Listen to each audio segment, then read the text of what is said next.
Hello, good morning. For today's video, ang atong paghahimuon is kaning video sa kasal. So, gi-invite ni Ani og sponsor sa kasal. So, here at Dumanhog Church, grabe gid kataas ang ilaha daring aisles. So, ang pasuhan nato daring dapita kay taas kaayo from dito sa kanang yung inigsod nimo sa door nga itanaw nimo sa altar kay gamay na jud kay siya imong makitaan kay layo jud kay siya pasuhan ang ilahang aisles. So here sponsor mi diring dapita o nagsugod na mi og pinapaso diha, and mauna na siya kay kasal na ang bride. So akong pag umangkon ang bride diri sa Dumanhog. So mo ni siya ang Dumanhog Church. Pwede yung dako pwede pong pagkataasa. So pwede kay siya sa daghan kay tao manganhi kay kuan.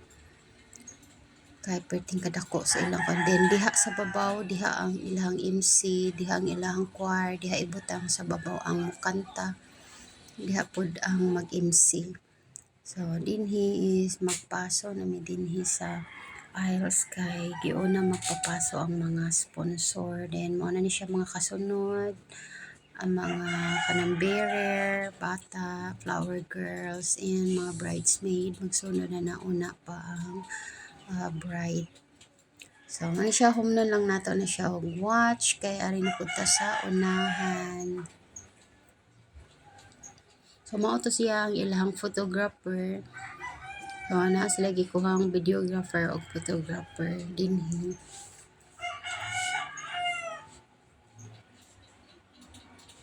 Then later is mapuno ra ni siya sa mga tao kay wala pa nangaabot ang uban nga mga bisita. So man cute kayo ang ilahang flower girl. Na cute kayo. So before the meaning ari diri sa kasal, so kaning gikan man mi og kadlawon kay from Cebu to Dumanhog is about 3 hours pa man ang drive. So nangagi jud mi og barili. Wa na mo pasaylua ang Mantayupan Falls, wa na mo si Piata kay lindot mo jud kay tanan ipangaligo. Basta kada biyahe na mo nga nami magian nga mga spring, mga falls sa didto nangagi dayon mi kay nangaligo sad mi nadto. So una mining ari sa attend og kasal kay 3 PM pa man ang ilahang kasal. So mao to dako pa kay chance nga mag-enjoy mi og pangaligo sa Mantayupan Falls. So here is nagsugod na ang pagpaso sa mga bridesmaid. So mga ni siya. Ang ila dayong motif diri kay burgundy and khaki. So mga ni siya ang mga gipangsuot nila, burgundy and khaki. So mga cute, mga gwapa kayo ang ilang bridesmaid nga gipangkuha.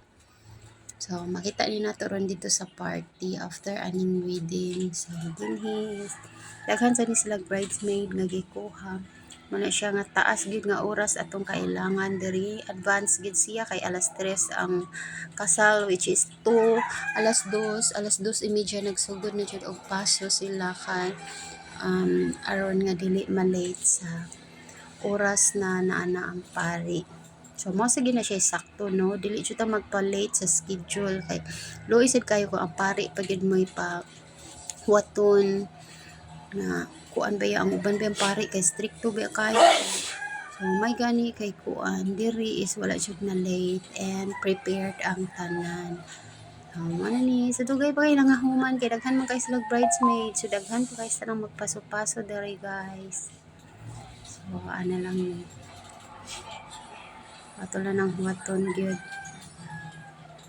Kumana ni siya ang atong maid of honor, ang iya rasad na manghod nga akong pag-umangkon. Mo to siya ang bag-o na mong ning graduate sa pagka-engineer. So si Inday kay graduate na siya og engineers Inday MM.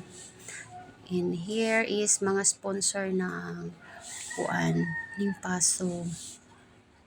So here na pod is naabot na bride na. Wait lang, kay di pa kay maklaro. Inana man sa kalayo ba taas kay tanan man ang kuan. taas kayo ang pasuhan. Muna.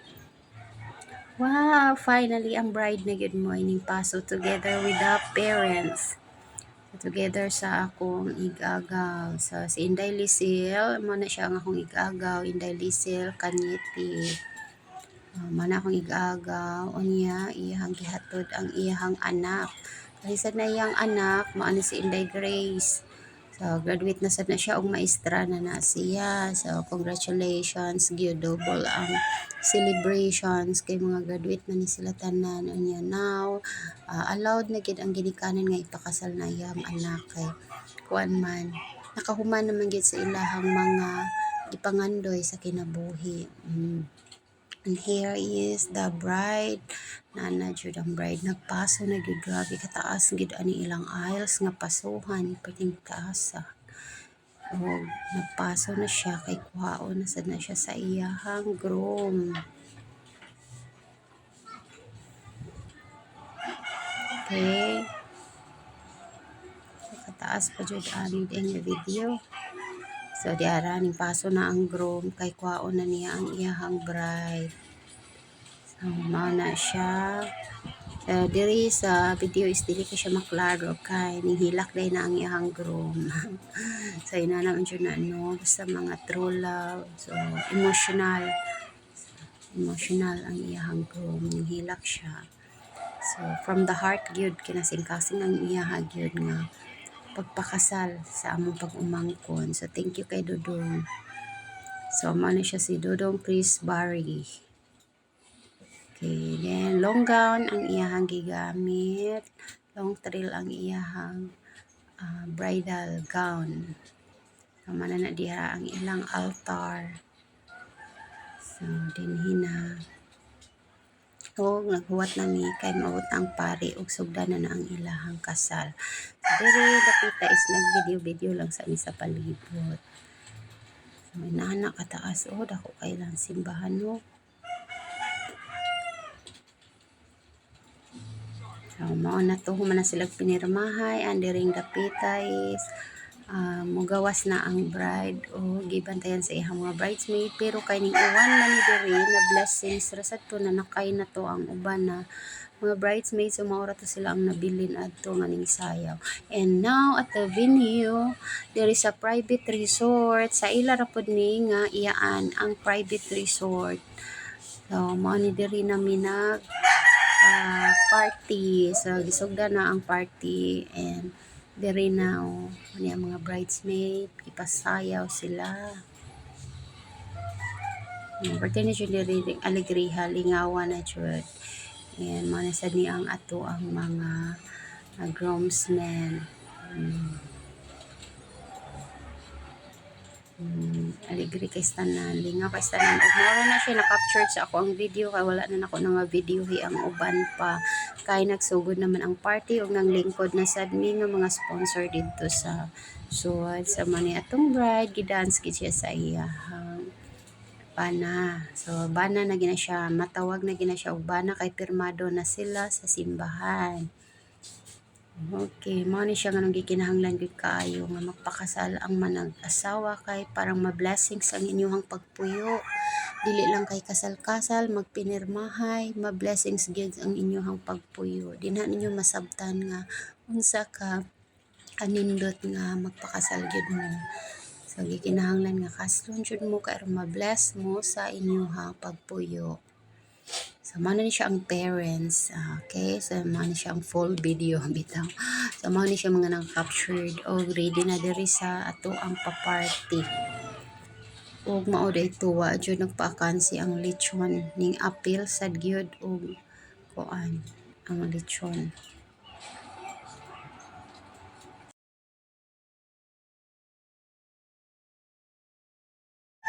So mana mopaso jud apil ang lechon diring dapit na. Na wrong turn ang lechon, dili ka pwedeng musud dito. Diri ra ka dapita kay naglinya ra man diring dapita ang atong ang mga foods. So here is ang ilahang first dance with the parents. So diri mis makita na mo ang ilang emotional gyud. Ning hilak gid sila atong pag first dance nila. And here is the pinning of blessings, money. So magpin og money ang mga nangari mo pin sa bride. Any amount na inyong ihatag, pwede na kayo na siya para sa bride. So mani diri nagdance sila and manuol ang mga bisita para ipin ang ilahang ihatag na money, pero nahutdan dahil ni sila og sudlanan kay wala nay katong red envelope, so pwede ra ginang cash ang inyong ihatag, pwede ra isod niyo diretso sa ilahang bulsa. So mao ni siya, ning apil pud ta diri og pin kay tagsa ra biya ni kausar gini mahitabo silang kinabuhing magpakasal. So bahala na og mga pobrita, wala ta, basta kay ning hatag gid ta. Magagahin gid ta og ginagmay parang atong ihatag sa bride. So mo na ni napin ako dito.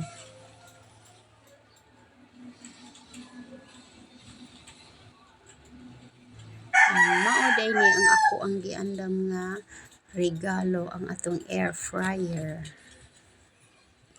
So, bongga no? Bongga ta basag kita sponsor. More ni atong maabot.